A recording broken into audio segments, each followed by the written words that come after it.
Hey, practice owners, welcome back. Our third in the series, Million Dollar Dentistry with Gary Kadi, Hey, hey. the genius, the mastermind behind the mastermind. Yeah. So Gary, how's New York City before we get started? Oh man, it's starting to open up, believe it or not. This clamp down clam over here is really opening up. The Knicks are letting some people in and we're getting ready for Yankees. So it's a super exciting time here in New York City for sure.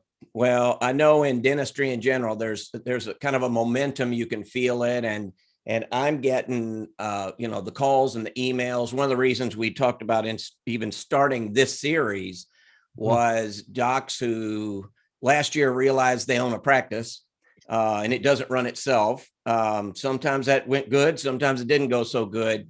But I'm getting all those emails and calls that say, okay, we're getting back, we're opening up, all the temporary stuff we put in place, either now it's permanent or it's not. And so that was one of the cool things when we started talking about this is the fundamentals of business are the same. Mhm. Whether it's, a pandemic, you have to modify a few things, but it's fundamentally the same. And it all is in your best-selling book, Million Dollar Dentistry, for anybody who doesn't have it. I love to plug your book. I have the first edition. I have the collector's edition from 2000. What is this? 2006? Six. Holy Yeah. cow. See, Um, seventh edition now, seventh, that is unbelievable. And really that's what we're here to talk about is the chapters in this book as we walk through them in this mastermind. Chapter 1 was really sort of a day in the life of Larry DDS. That dentists figure out, dentist practice owners, it's kind of a common experience. They came out of dental school the same way with clinical skills. Then they got into business and figured out all the things they didn't know. And then chapter 2 is the life you're entitled to lead, which is, I think, where you really start making that transition. You start saying, okay, you're a dentist. You decided to be a practice owner. You figured out things like taxes and payroll and employees and all the stuff, nobody taught you how to deal with, that now you're stuck doing it and getting your head in the right place and saying, okay, number one, I went to dental school and paid for it, so I'm good at what I do. My state gave me a license, so I'm safe. And now I'm running a business, and I work really hard. I'm entitled to all the things that come with being a good business owner. And then chapter 3, today's episode, one of my favorites, cash CPR, cash in your pocket right now. And one of the things I want to do before we jump into that is tell the listeners and viewers, we are answering questions live. So you'll see a little button down here that is how to ask a question. Put your questions in. Gary has agreed. We'll answer them on the call now if they come through. I'll kind of aggregate them. And usually what we get are 2 or 3 of the same questions. I'll kind of paraphrase them. If we don't get a chance to do it live, Gary will answer all your questions in a follow-up, maybe tomorrow morning or whenever we can get to it.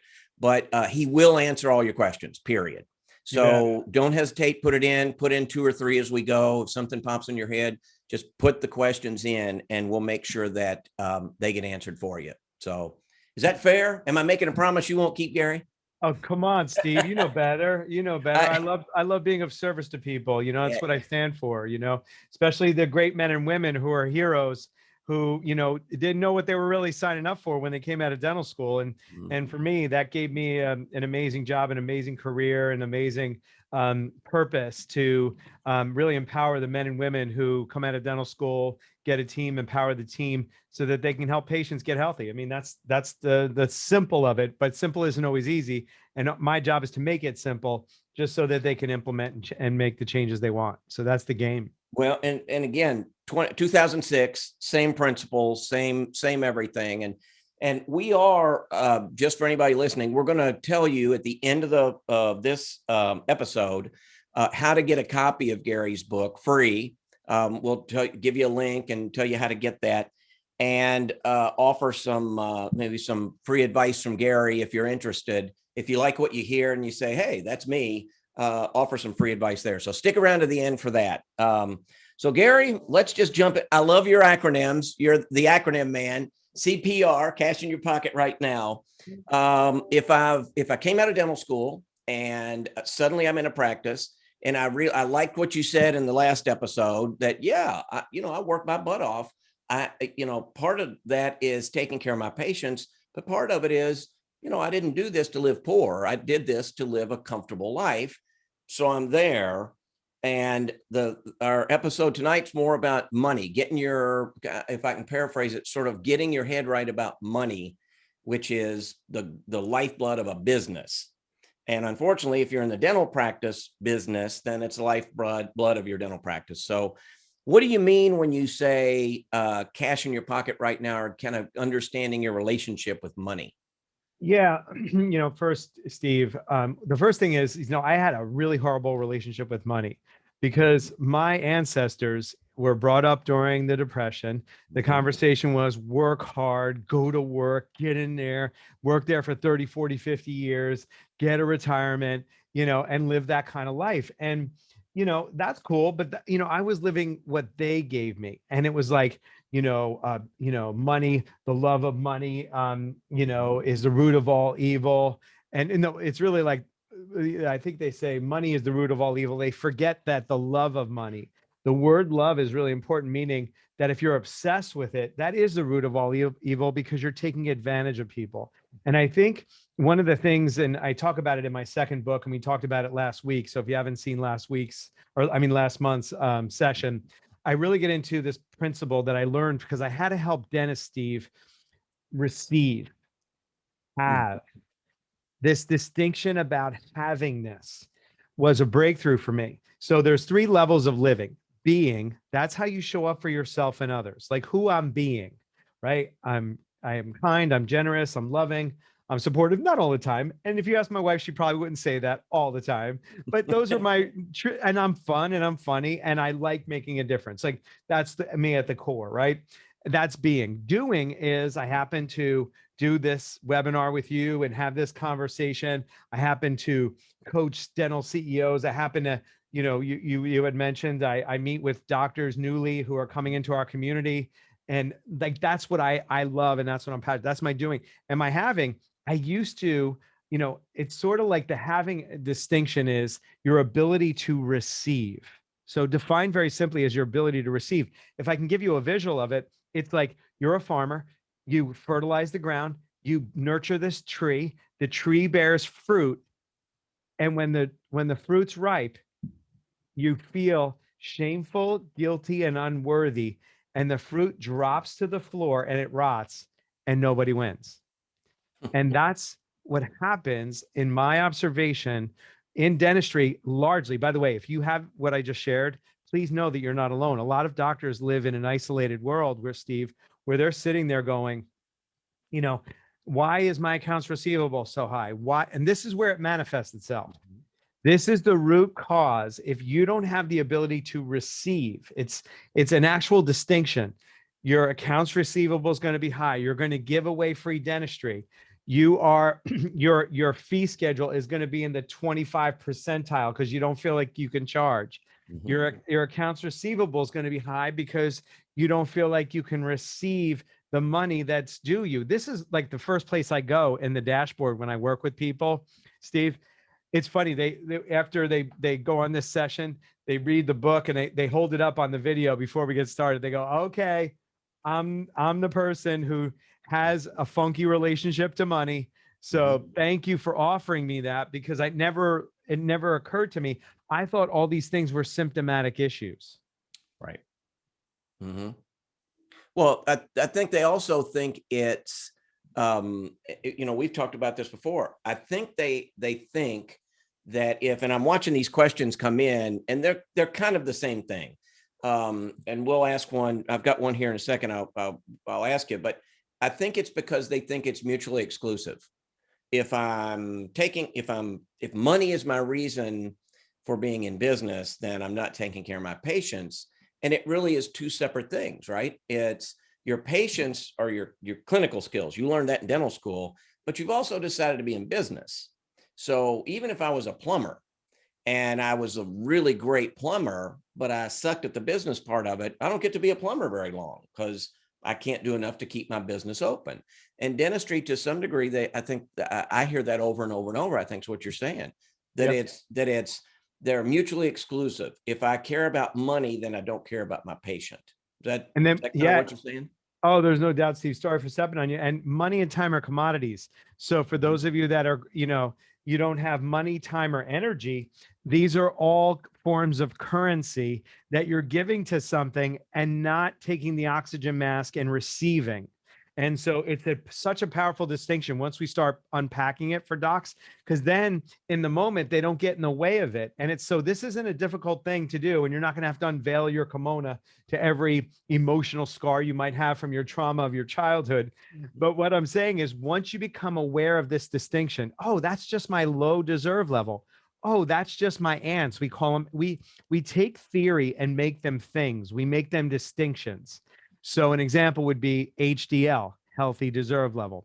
Ants. Oh, an ant is an automatic negative thought that kills off income, right? So what's happening is you walk in your morning huddle in the morning and you go, oh, she's not going to accept treatment because, her 401k is a 201k. She lost her job, and you kill off. And then she walks in, and then you interface with her that way. And then you're manifesting what your automatic negative thoughts are versus blank slating and having a healthy relationship to money, to receive it, not be greedy, not take more than you're worth, but have a fair exchange. And we teach doctors the distinction: fair exchange.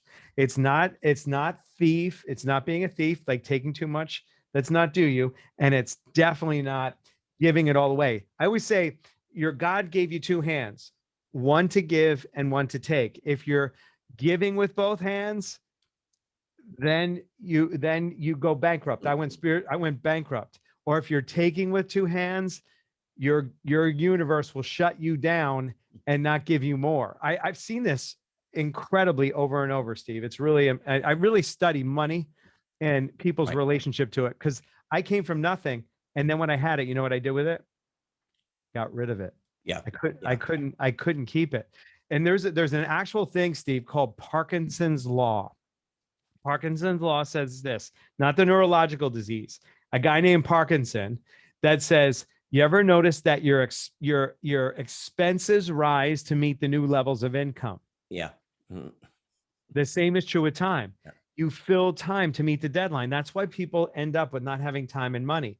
But we actually have a system and a structure to separate that, so that when you don't know you have it and you're just putting it away, you're creating a wealth account and you'll retire financially free. Here's the thing that I'm a stand against: the 96th percentile of the dentists that are now extending 6 years in their retirement, and only 4% can retire financially free. Financially free to me is defined as your assets, if you don't work, will outpay your liabilities. Yeah. And that's what we want to set up for people, no matter where you're starting from, by the way. No matter where you're starting from. If you're 65, I just had a guy, 73, works 5 days a week.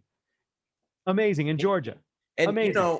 And that's not a problem if you want to do that. He chooses to. Yeah. It's a problem if you have to do that.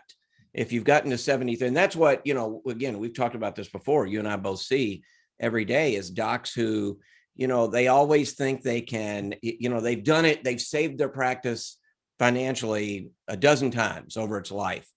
Mm-hmm. So they're going to always keep doing that.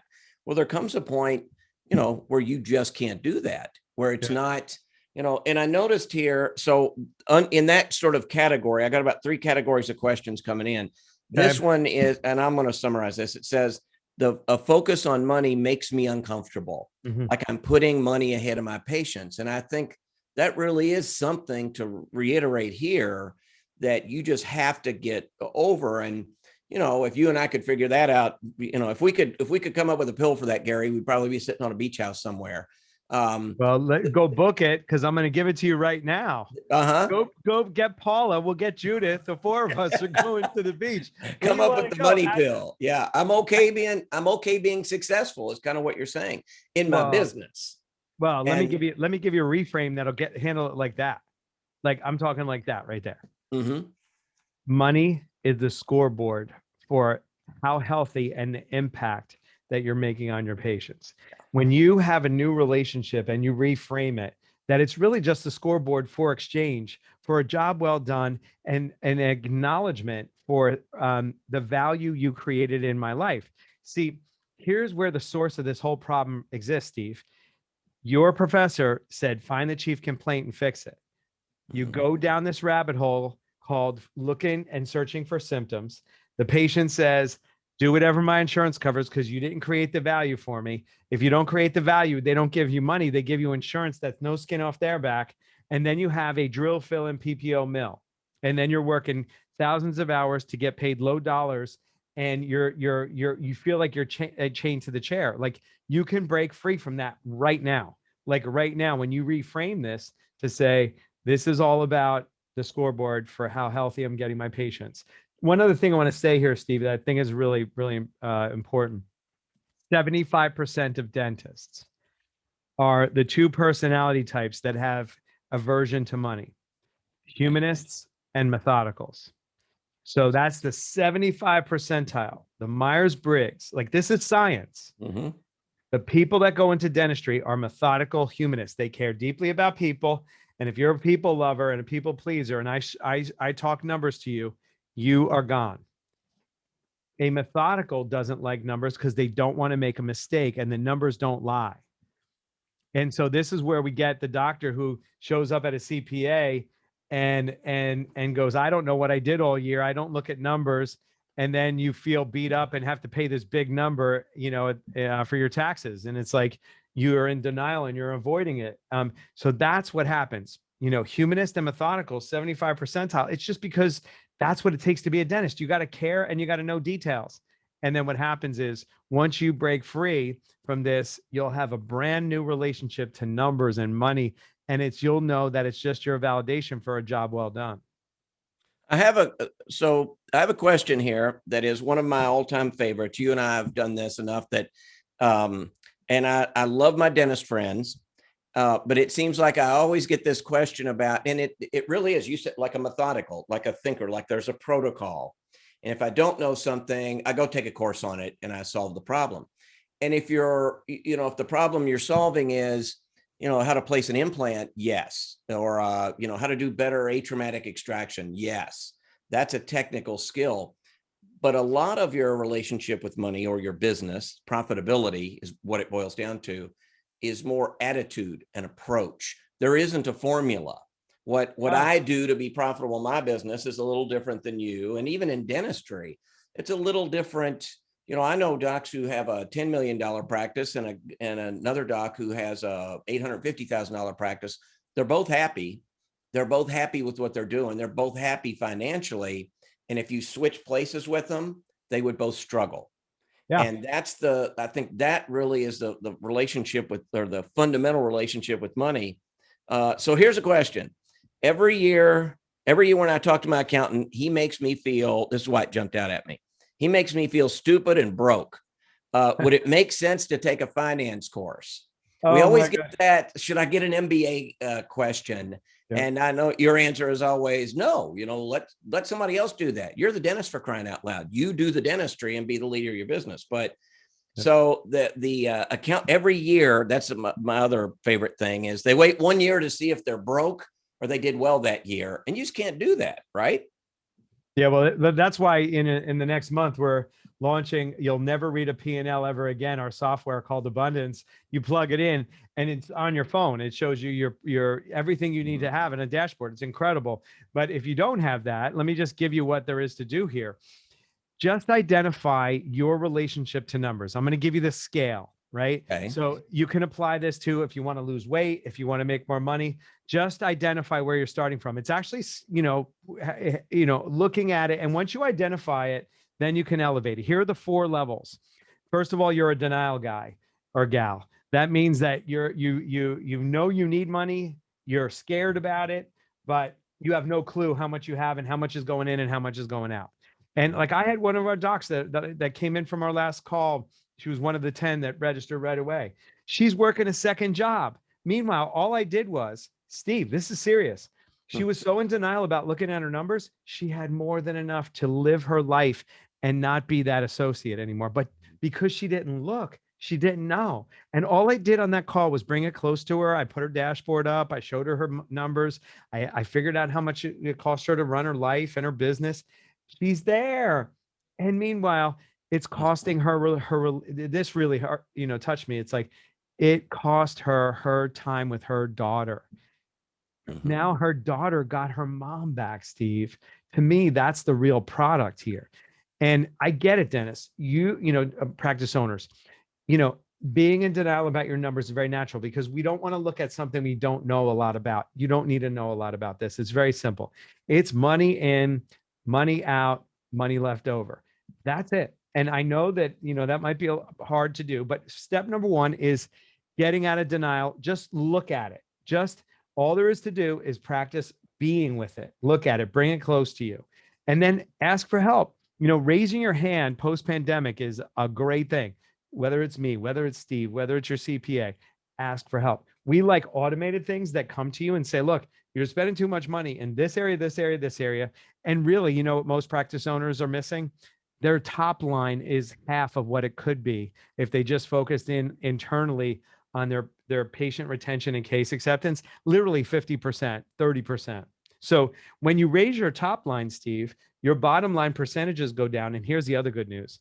If you add maybe 20,000, 70% of that is profit. You're not Mhm. you're not Right. continuing with that 30% or 70% overhead, 30% profit.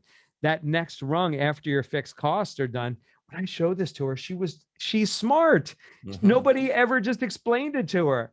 And now she changed her life, right? So denial committee. Here's my other favorite one. We talk about not making money. We're talking about it, and we have team meetings and the same agenda items. Steve, we need new patients. We need to collect. We need to show up on time. All the same BS on the team meeting notes from 10 years ago. They're the same ones because you're talking about it.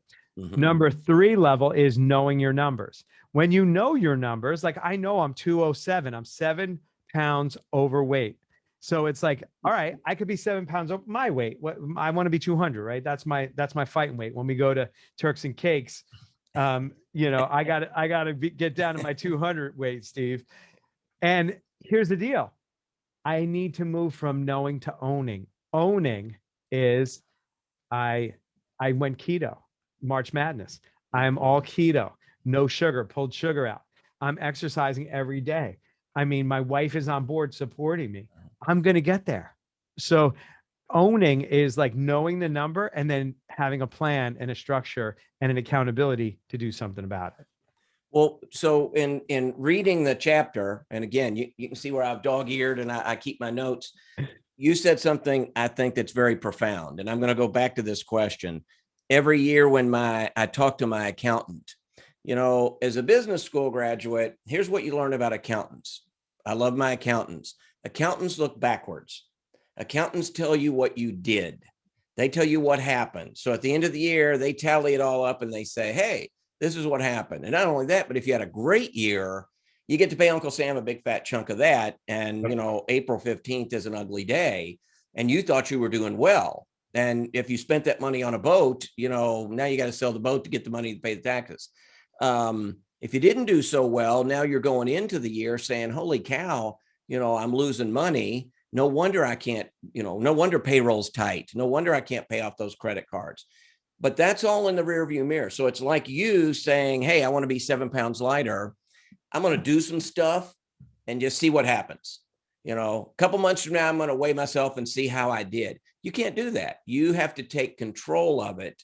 And there were a couple things in this chapter that jumped out at me that, again, as a person who looks at the dental practice as the business, not the clinician, one of them, you've got quite a few in here. There's a list, and I think there are 18, if I'm not mistaken. 18, yep. That you go into very specific detail. One of them is getting paid for the work you do.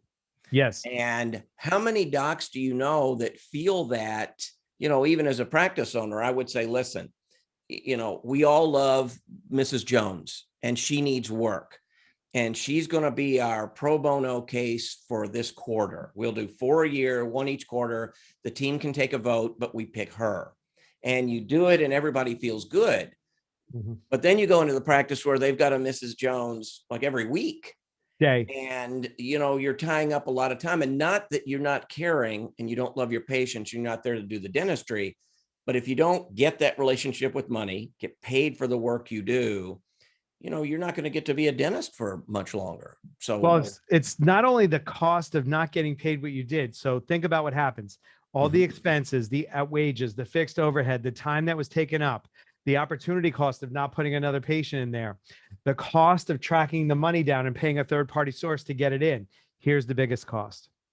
People don't come back in your hygiene department because people don't want to confront you and say, I owe you money, so I don't want to go there. And then your retention goes out of existence. So the cost of doing this is exponential, Steve. It's not just one dimensional. So getting paid for what you do is actually a privilege and an honor, and it brings integrity to your work. You don't go to a supermarket and say, pay me later. See ya. right. No, people respect that. They know they got to pay, but just know. And what we talked about, reframe your relationship to money. That's how you approach that. I really want to talk about another couple of things in this chapter. This is the game changer. And this is like 9 out of 10 docs that I bump into have this. So I want to give it, I think it's a universal truth. Okay. Bringing accountability to the front desk, Steve. So, the smaller practices, they have usually one person at the front desk. And when I say you really need to bring accountability, and every practice, I don't care how small you are, and this is very scary for dentists. You don't want to do it on your own. You should have 2 people. Here's why. You can't get past where you are if you have a person answering the phones, checking a person in and out, and then you're going to sit down with them and go over a $5,000 case and remove the barriers and do it properly, because most doctors don't know what they don't know about making this decision.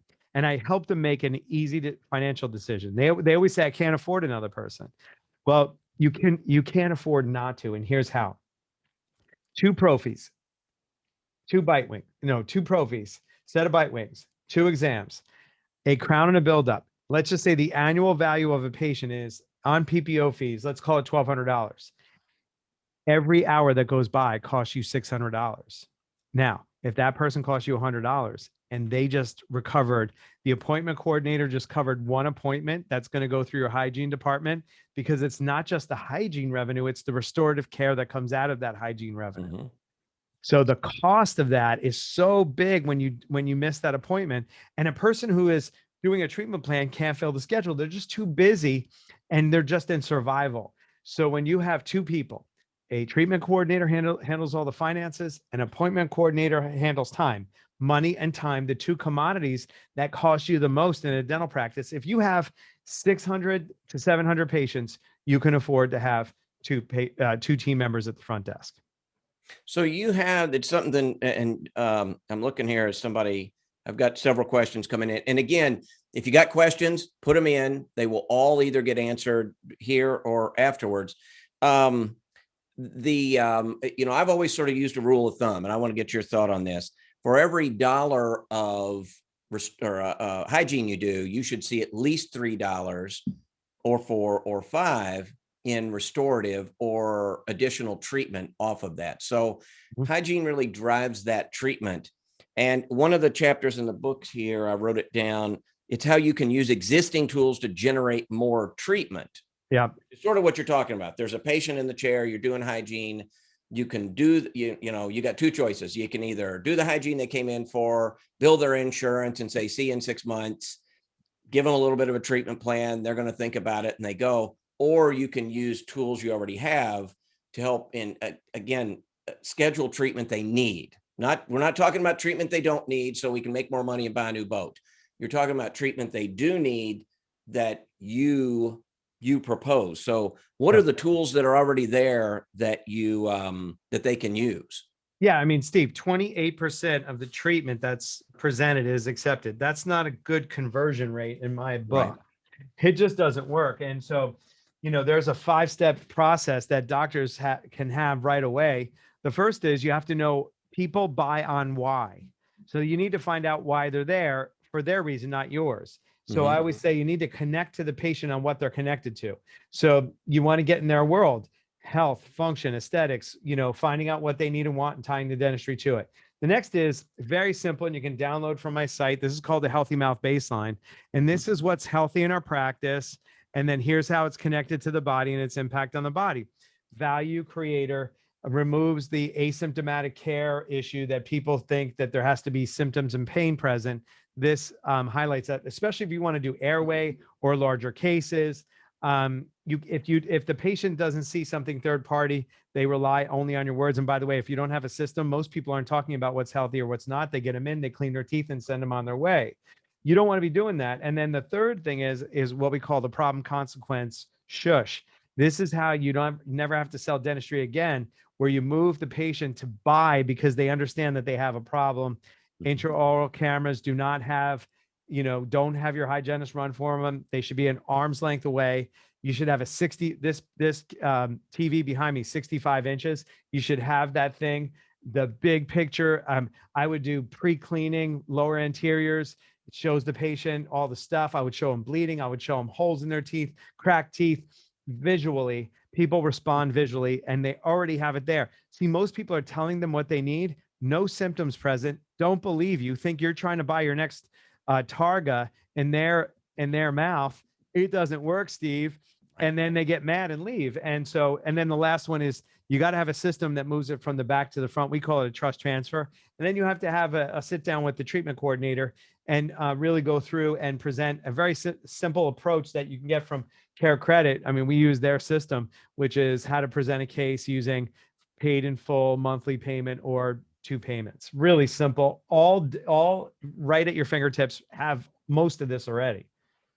So so what you're talking about is not, it always, I think docs who listen to this, practice owners, they always think, all right, so I need to buy this thing.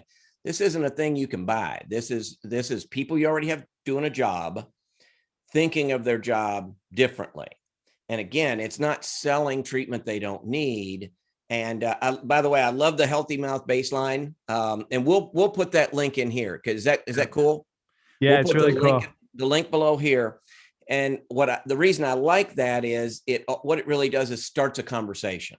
So I would always say, how many times with airway, how many times does a patient walk in and you check the boxes and you check their health history and you say, all right, has anything changed since your last visit? And they say, not really, but I think I'm having some airway issues. Can you check that out? No patients ever, I'm sure somebody has, but no patients ever come in and done that. But what you give them is my gums are bleeding. And that starts a conversation that says, that shouldn't happen. Yeah. Or this one. Here's airway right here, Steve. Let me see if I can get it right here. See, it has the question. It says right here, are you chronic fatigue? Do you have sleep or disorder and snoring? The patient doesn't walk in and go, hey, I can't wait to go to my dentist to get my sleep appliance. Right. They're not saying that. I'm having trouble sleeping. I'll catch that on my next hygiene visit. Yeah. And so that is a conversation. And maybe this is a way to wrap it up. I think of it more as you helping them get the treatment they need and they pay you for it. And so you're not focused on the money, you're focused on the treatment they need. And, we talked a little bit ago about the relationship with money and the tools you already have.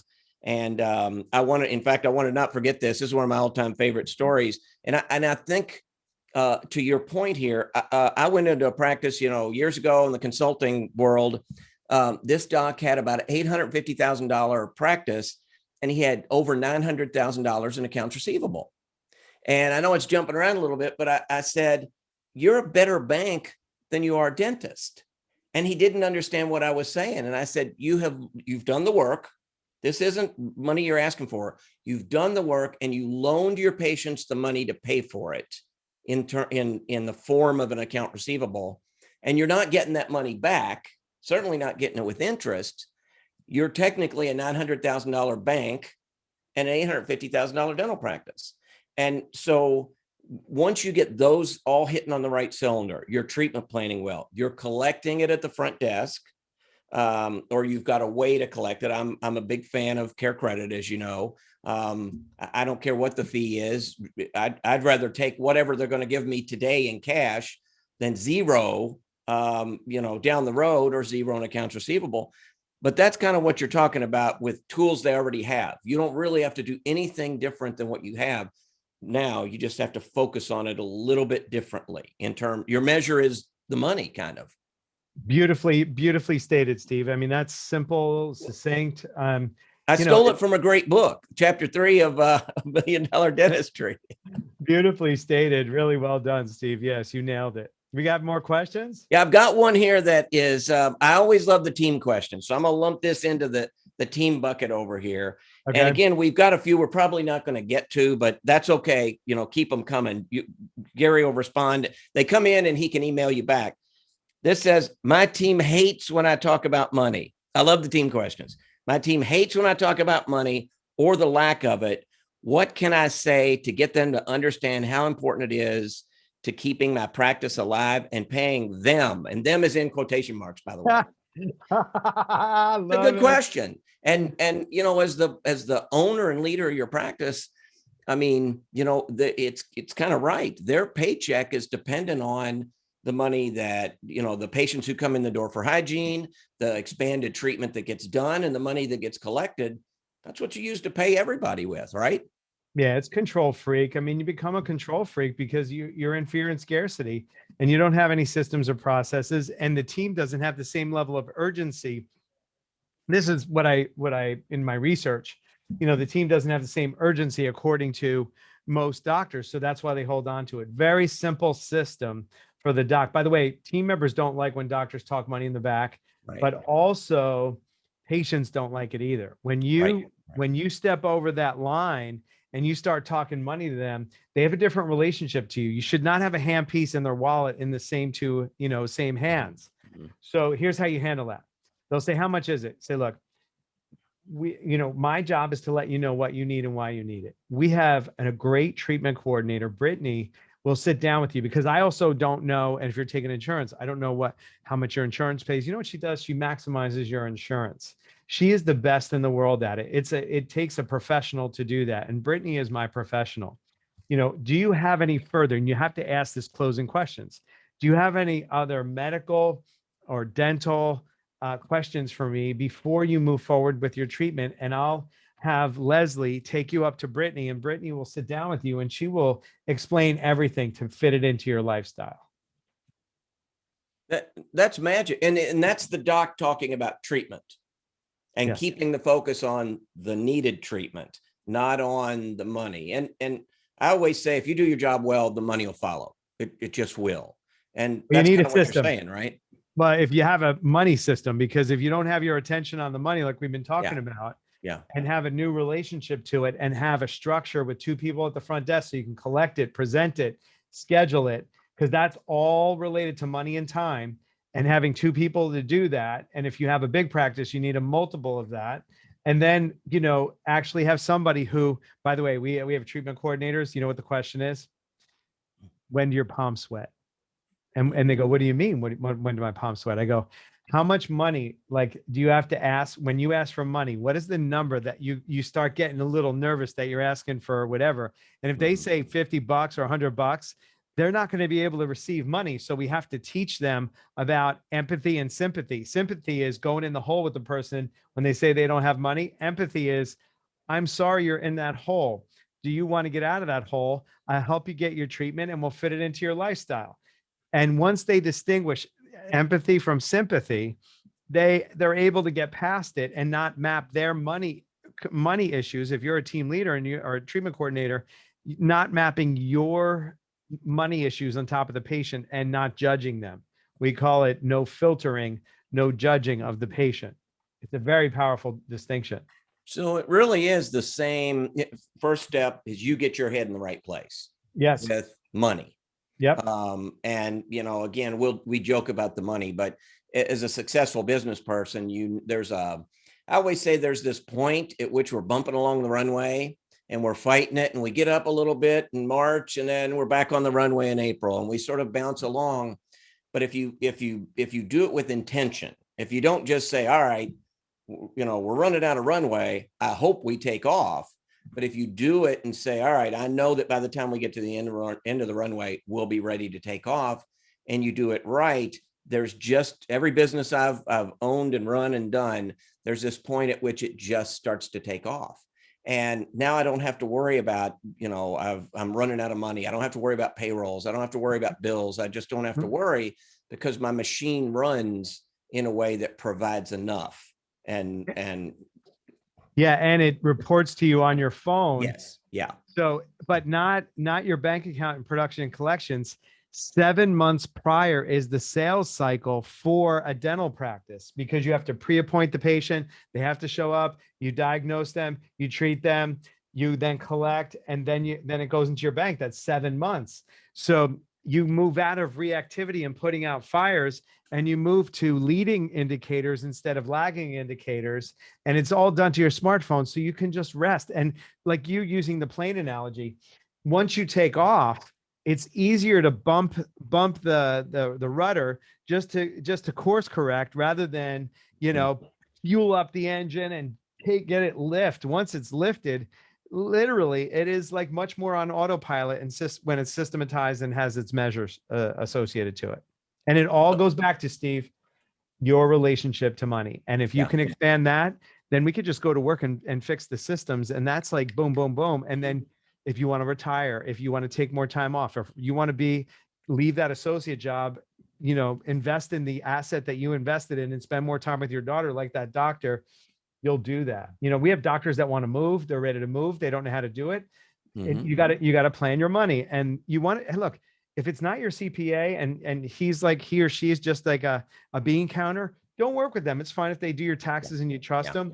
Find somebody that you like to work with, somebody that makes sense, raise their hand, and they'll hold you through the whole thing. And it's like, amazing. Well, and again, your accountant tallies up everything that happened and tells you what happened.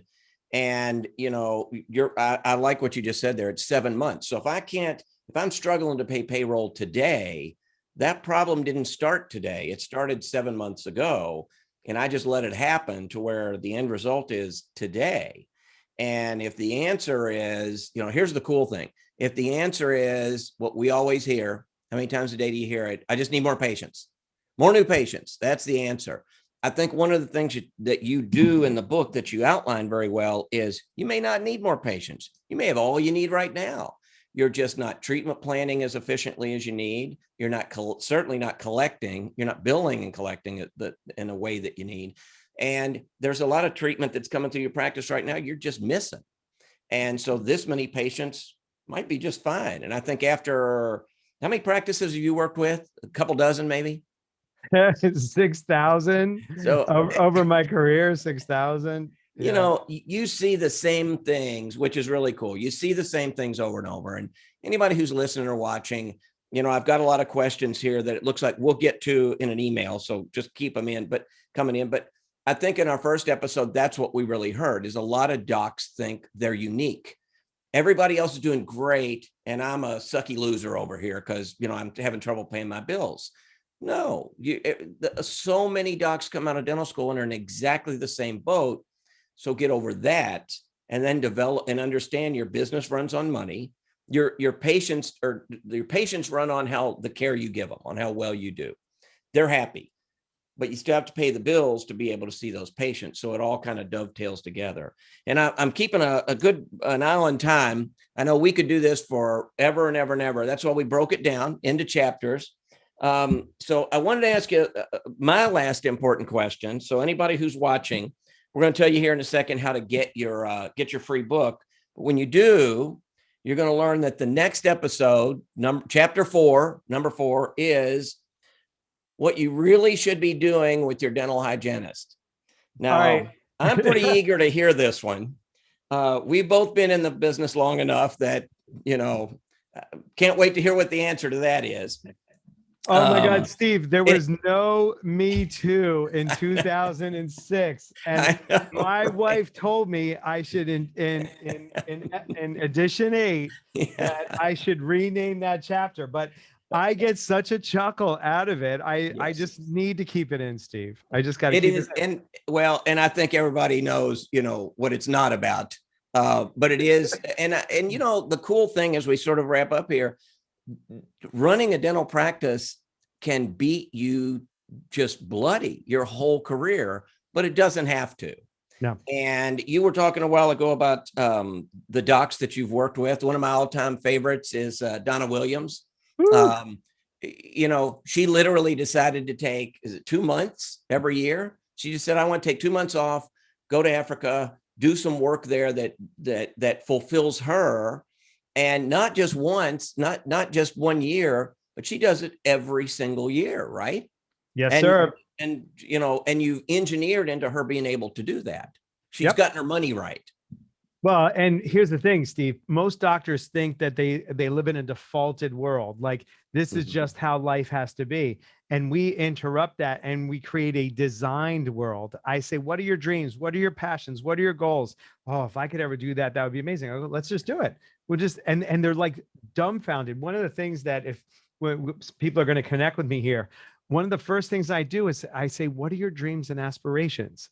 It really saddens me sometimes, Steve, that people can't answer that question. That adults stop, especially after this interruption that we had with the pandemic. People stop dreaming. They stopped creating, and their heads down in survival. And what this is about, Steve, pick your head up, start generating your dreams and excitements of travel to Europe or setting up a charity.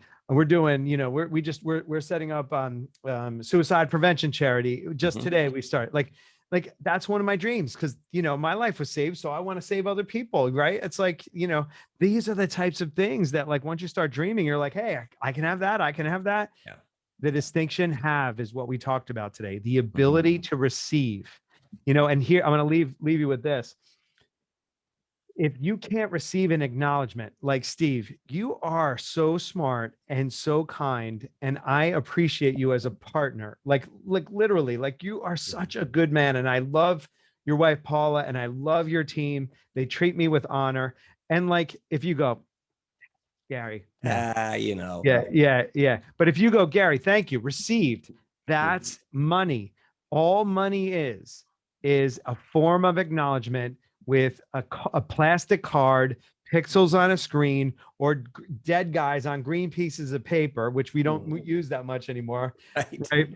But that's all it is. Yeah. And once you get and stay out of the way of receiving the fruits of that tree that you nurtured, you will take this. This is what you'll be left with. Pain is necessary. Suffering's optional. See, pain is necessary because it tells you I need to make a change against my integrity. My integrity is being compromised. My personal integrity is being compromised, and I need to make a change. That's pain. Suffering is shoving it down, not looking at it, not dealing with it, and not living a full, blessed, fulfilled, happy, joyous life. And that's what I'm committed to with our practice owner listeners and their teams and their spouses and their families. That's what happens when people work with us. It's a beacon of light turns on, and then they start giving that light away to other people. And then all of a sudden their whole community is transformed. That's what happens when people work and do this work. Well, and I think the cool part is you wrote it down 14, 15 years ago, hasn't changed. Business hasn't changed. And it's not a step one is go tell your front office person to do this. It's not like dentistry. There's not a protocol. It's more of a mindset and getting yourself right. And that's what we're kind of covering here. So as we promised, you can get your own copy of Gary's book, or I'm going to put a link here down below. And if you want to get it early and find out what you really should be doing with your dental hygienist, get it early. I haven't read, I don't read ahead, so I'm not sure what that is, but we'll put the link down below, get the book. And you've also agreed, as we did with each of these, and I know your time is really tight and you're, getting any kind of time with you is a gift. The first 10 people who schedule a discovery call actually will get you, right? Yes. So you have time for 10. And they click the link below. They're going to get the book anyway, free. And then they'll get an option at the end is to just say, thanks for the free book. Thanks for listening. And I'm moving on. Or they can click and say, hey, I'd like to schedule just a chat with Gary. Yeah. No obligation. They're not paying anything. They're not signing up for anything. No, nobody's going to put them on a spam list and, come after their kids or anything. It's just a chat. Although, I have 5 kids, and if it cost me like maybe my firstborn or second, I'd probably sign up for that. But it gives them the ability to just say, Gary, I do this. And we have a lot of questions down here that are, I think, a little more specific. So the first 10 get time with you, right? You bet. You bet. And it's a privilege, and it's really fun. It's really safe, and it really opens your eyes, takes your shoulders and brings them down. And what everybody said they left with, like 9 out of 10, they leave with hope for a better future. Yeah. I said, what do you leave in today's session with? They go, hope. I didn't know I could have all this. I'm like, yes, you can. Hope. And then I show them how they can do it. And then it just rests their mind. And then they just go start doing it. It's really great. Well, the work is hard, but if you're not, I always say, I'm not saying it's easy, but I'm saying if you don't enjoy doing it, you're doing it wrong. You should be doing something else. And, so any parting words, Gary always has the wise words at the end. One of the things I appreciate about you. What are your wise words to leave people with today? Oh man, I got a good one for you. This one, you ready? Uh-huh. The secret to success is no secret at all. Oh, there you go. The other thing is, Gary, like I would have all those written down on a wall here. Like you keep them up here. So that's what inspires me. Cool. Well, cool. This has been a great episode, chapter 3. Again, watch for the next one. If you haven't seen the first 2, they really sort of lead one to the other. Chapter, or the first one about Larry DDS is just, it's kind of the same experience. 2 is learning how your understanding of accepting success, and 3 is money. And Gary's a sports guy, so number 1, that's called the Yankees, baby. There you go. It's baseball season, Steve. Number 1, Yankees, Dodgers. So by the time we record the next one, you'll know they will already have played the first game, right? Oh yeah, they're playing spring training, so yeah, it's great. Yeah. Well, that's so, and obviously, you enjoy what you're doing. You work with 6,000 practices. There are days, I know through the pandemic, you were just worn out. And just keep, and most of it, I think, was keeping people's head in the right place, right?